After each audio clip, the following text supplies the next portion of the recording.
Hey guys, LevelCap here, and today we're taking a look at Doom Eternal. If you haven't played 2016's Doom, I'd recommend playing that first or watching our complete overview video before getting into this game. And despite Doom being generally a story-light game, Eternal doubles down on the storytelling from last game, so you might find yourself a little lost when important characters come out of nowhere. That said, it's still a Doom game at its heart. The story is secondary to ripping and tearing through the minions of hell. And this is certainly where the game shines. Being able to double jump, dash, and continuously replenish armor and ammo by killing enemies quickens up the game's pace from the 2016 game. In the previous game, I'd find myself hunting down ammo spawns and health packs unless I was lucky enough to have some chainsaw ammo that would allow you to replenish mid-combat. Eternal gives you a flamethrower that makes enemies drop armor, the chainsaw auto-recharges and drops ammo when you kill an enemy with it, and glory kills dole out a nice chunk of health. When all three of these combat mechanics are working together, you can go from enemy to enemy getting more health and ammo from every kill. The game also loves throwing tons of enemies at you. In 2016, the game was limited to a max of 15 enemies on screen at once. This meant that combat came at you more in waves as an explosive burst of action. In Eternal, you're not going to run into hundreds of enemies at once, but you'll be thrown up against more than you would expect. Enemies still spawn in progressively harder and harder waves in arena fights, but overall the sheer density of enemies throughout the world is much higher than before. I actually really like this a lot because there's always something to shoot at when Eternal's music starts blasting. In 2016, the action certainly had lulls that broke the pacing of an arena fight unless you killed enemies in a specific order. In Eternal, it really just throws the kitchen sink at you. The environments you fight through are also way more complex and fleshed out than the last one. You're not just stuck on Mars or fighting through hell. The fight has come to Earth in the many different environments. Skyscrapers and the city streets below have been blown to bits. The urban landscape has been transformed into a post-apocalyptic nightmare. Every arena is a multi-level mix of human-made and hellspawn structures, and this gives you a ton of freedom in how you want to fight through enemies. Now, some environments are a little more confined than others, and this can be where some of Eternal's sore spots show. Many of the arena fights have a pretty nasty difficulty spike to them. Going between areas, you'll run into pretty much every enemy type a couple of times. But once you get to a big area, multiple high-level enemies start spawning. This isn't too bad in more open areas, but in confined spaces, your mobility is limited and avoiding damage becomes extremely difficult. In general, I found dodging enemy attacks and traversing the environment to be really hit or miss. Sometimes I'll be flying around enemies, getting tons of kills and avoiding most of their attacks. Then I'll hit a curb or try grabbing a ledge and only get stuck in place and have a third of my health knocked off by some random enemy. It's a little frustrating because the game is built for you to go fast and throw everything you have at demons, but actually doing it can feel inconsistent. Now, the biggest head scratcher for me is why the devs chose to include so many extended platforming sections to the game. There's plenty of small obstacles and environmental puzzles that offer a little challenge and a break from the non-stop onslaught of combat. These are fine distractions. But then there's platforming sections that have you jumping across massive gaps to grab onto small platforms or monkey bars. The problem is, half the time, you don't catch the platform, or the monkey bars just throw you in the wrong direction. It's not that these sections are challenging, they're really not. The puzzle is fairly obvious about what you're supposed to do. The issue is how inconsistent you're able to perform the required actions. It kind of sucks doing a jump properly only to fall to your death because you didn't hit a platform at the exact perfect angle, even though you seem to be able to grab anything else without even trying. As for the difficulty spikes I mentioned earlier, the boss fights in particular ramp things through the roof. The Marauder is interesting because he blocks most of your attacks unless you hit him when he's winding up. That's easy enough to time, but he also spawns a dog that can cross the entire room and does a ton of damage when it attacks.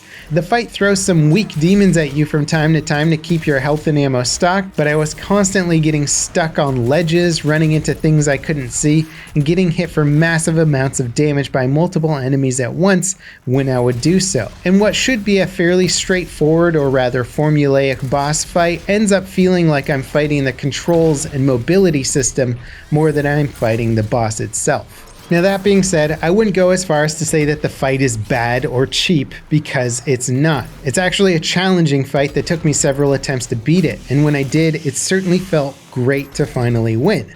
But part of what made it challenging was the amount of time I spent waiting for my dash to recharge or getting stuck on stuff. It would be great if dashing into a weak enemy pushed them away or could kill them. The saving grace of the fight was having the extended glory kill range upgrade.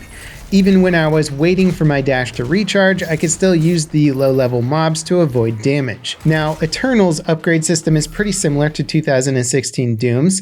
You'll need to unlock tokens for weapon mods, then you can spend weapon points to enhance their attributes.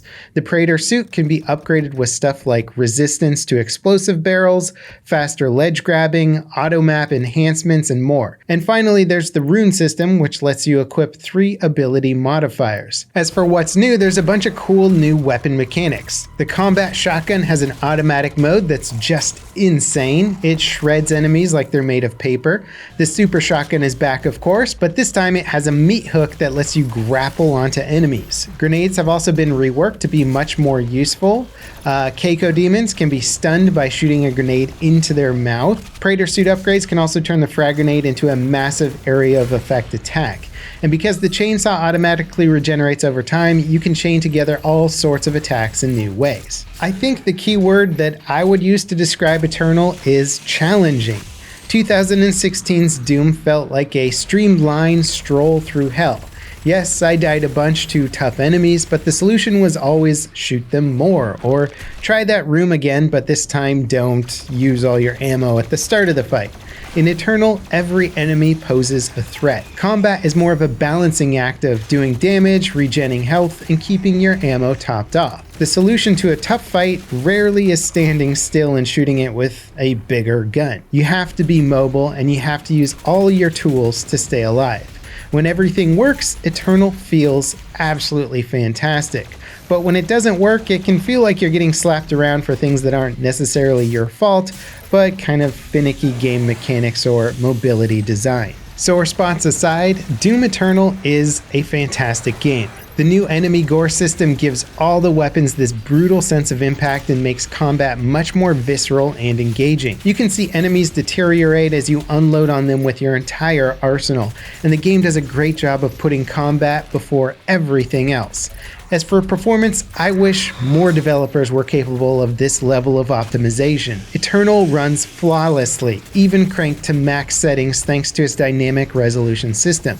Setting an FPS target will dynamically change the game's resolution to ensure you're always achieving a minimum FPS. I set mine to 144 FPS and haven't noticed any major dips or performance issues. In general, the game runs insanely well, and I'd expect performance to scale well across most hardware. You don't necessarily need a beefy PC to run Eternal, but if you have a super beefy PC, you'll be treated to one of the best looking games to launch this year, if not ever. A big reason that this game runs so well is that Eternal uses the latest generation id Tech engine. This is a fully modernized version of id's in-house engine. Doom 2016 and both the recent Wolfenstein games were essentially running on a modified version of the engine that was used for Rage from 2011.